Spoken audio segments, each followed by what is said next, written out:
So you can see how by expecting ourselves to be perfect, we hold ourselves back. And this plays out every day in law firms where women are not speaking up in meetings or on client calls or in training sessions or in stages because they're not 100% sure of what they're going to say and they're terrified of making a mistake. My name is Cecilia Poullain. Welcome to the Pathway to Partnership podcast, where we talk honestly about what it takes to build a successful, fulfilling career as a woman lawyer. My name is Cecilia Poullain. I used to be a finance lawyer, and now I'm an executive coach, and I help women lawyers make it to partnership on their own terms. In each episode, I share the tools, strategies, and stories that help you get clear on your goals, build your confidence, and master client development in a way that feels authentic and sustainable. The theme for the last episode number 3, was moving from lawyer to leader. In this episode, I want to give you a number of concrete strategies for moving from perfectionism to excellence, because that's what's required if you're going to move from being a great lawyer to becoming a great leader and becoming a partner. I was working with a client a month or so ago, and we were talking about doing training sessions for the younger lawyers in her departments. But she was actually pretty worried about it because the senior equity partners were going to be there. And in particular, she was worried she was going to make a mistake or say something stupid. In other words, she was terrified that the equity partners would find out that she wasn't perfect. She mentioned it and then she wanted to quickly move on to another topic, but I pulled her back because this was massively important. Because she was scared of making a mistake, her initial reaction was simply not to do the training. But then we talked it through. And here are just some of the things that she realised. So first of all, she realised that 97% of what she was going to say was likely to be correct.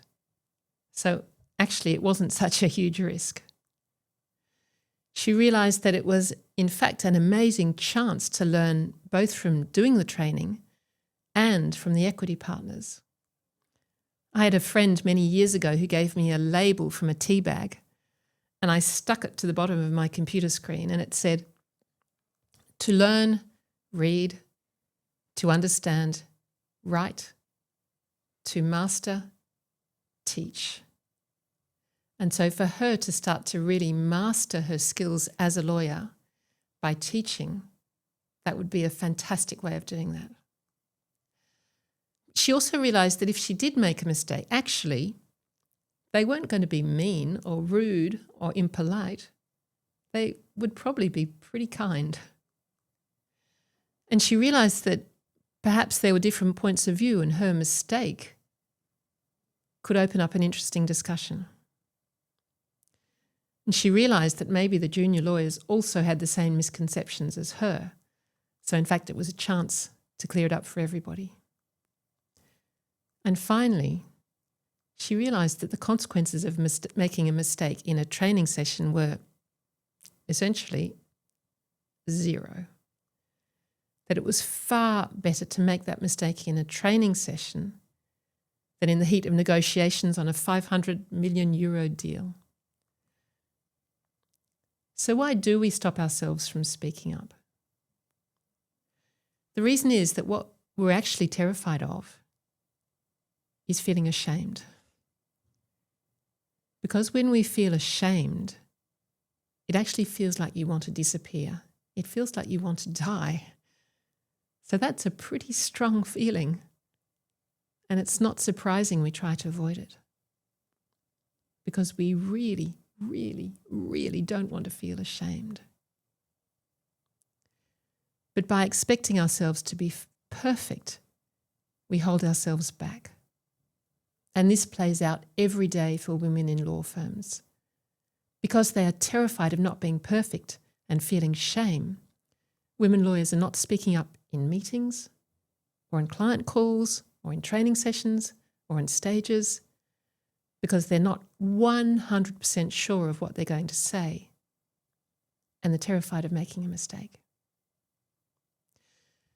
It's really interesting because my clients actually tell me all the time that as they approach partnership, the senior partners are encouraging them to speak up more. But despite that, they still find it difficult to do. And sometimes there are lots of other things going on. And actually, the partner themselves is unconsciously making it more difficult for the woman to speak up, perhaps by interrupting her or by dominating the meeting or by throwing her in at the deep end and not giving her the chance to prepare properly. So there's often a lot to unpack in this dynamic. In a moment, I'd like to give you a few tools and concepts that you can use in those moments when you're hesitating about speaking up. But first, let's look at what actually is the difference between perfectionism and excellence. If you imagine that you've got a task to do, and here is perfection, where you do this task, maybe you're working on a file, maybe you're in court, and you do everything perfectly. And from here is what you actually do. So maybe you have a client meeting or a client call. Maybe you draft some pleadings. Maybe you draft a contract. Maybe you have a negotiation. And whatever it is, this is all the work that you actually do. And then you make a mistake. Something goes wrong. And so between perfection and what you actually achieve is what I call the little gap. And what happens in that little gap, how we react to those mistakes, is really important. Because often what we do is we lie in bed at 3 o'clock in the morning saying, I'm so stupid. Why did I do that? I feel so disappointed with myself. I'm angry with myself. I'm annoyed, whatever it is. And then our confidence goes, whoa, down in a deep spiral. It kills our confidence. So that's perfectionism. Excellence, on the other hand, you have the same goal, you do the same work, and you make the same mistake. But then what happens in the little gap is that you still feel those feelings of disappointment, you feel annoyed with yourself, you wish it hadn't happened. But then what you can do is to say, okay, say what those feelings are. So say to yourself, I'm feeling disappointed with myself. I'm feeling annoyed with myself. As you say those out loud, what happens is that you actually move from your reptilian emotional brain back into your rational brain. That's what happens when you use language. It moves you back into your rational brain. And then once you're in your rational brain, it means that those feelings will dissipate more quickly. And so once they dissipate, you're not feeling those feelings anymore, that's when you can start to say, okay, well, what did I learn from that? And then what will I do next time? What will I do different next time? And in that way, in fact, your confidence is spiraling upwards. So that's the difference between perfectionism and excellence. It's how we react to mistakes. There's another concept I like to use, which is the risk coin.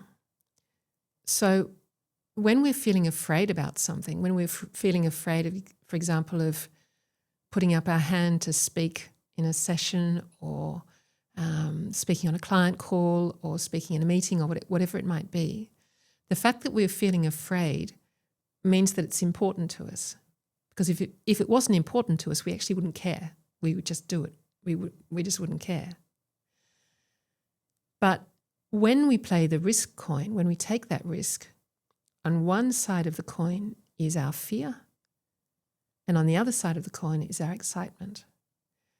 And what we're afraid of is that it's not going to work, that we're going to be ashamed, that things aren't going to be the way that we wanted them to be.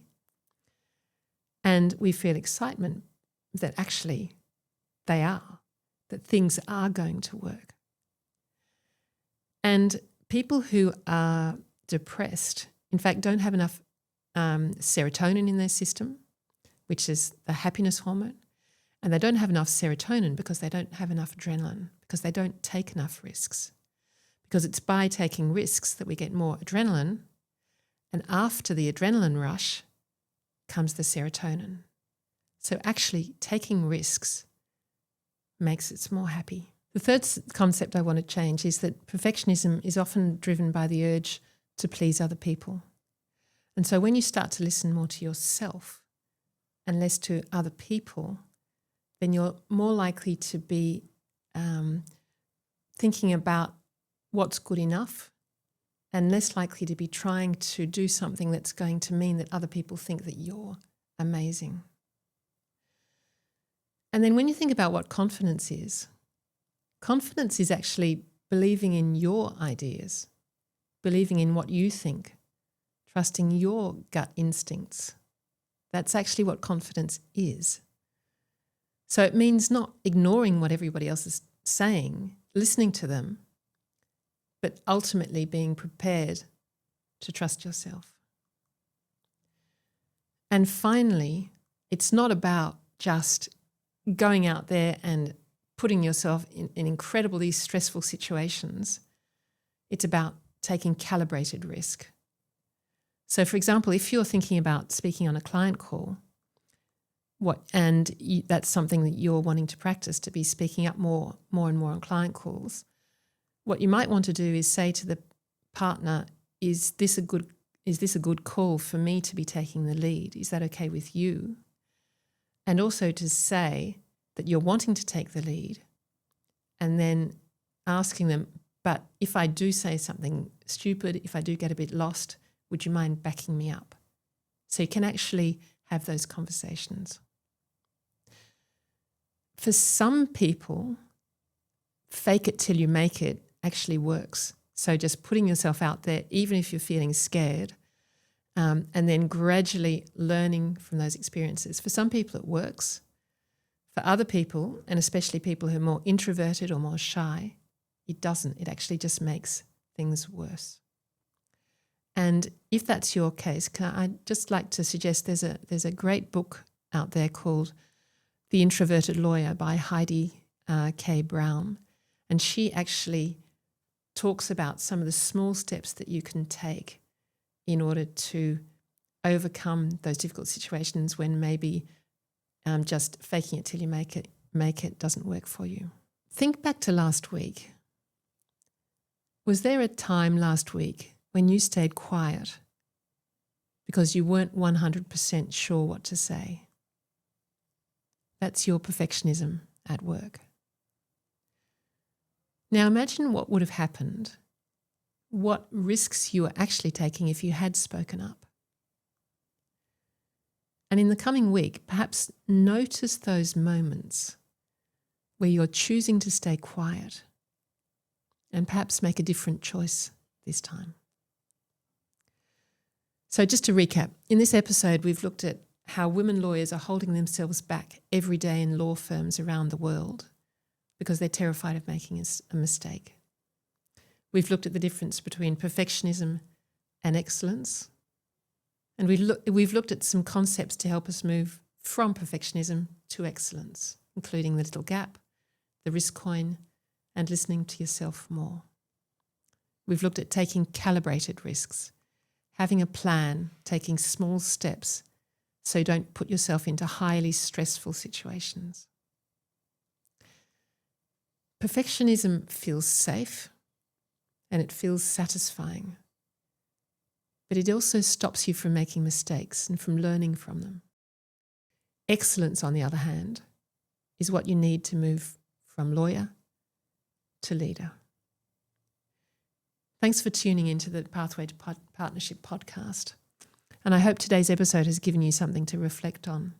Perhaps a little spark of clarity, a boost of confidence, or simply the reminder that you're not alone on this journey. If you've found this episode helpful, I would really appreciate it if you could follow the show, share it with a colleague or friend, leave a quick review. It really helps more women lawyers find these conversations. And if you'd like to go deeper, you'll find lots of free resources, coaching opportunities on my website, ceciliapoullain.com. See you next time.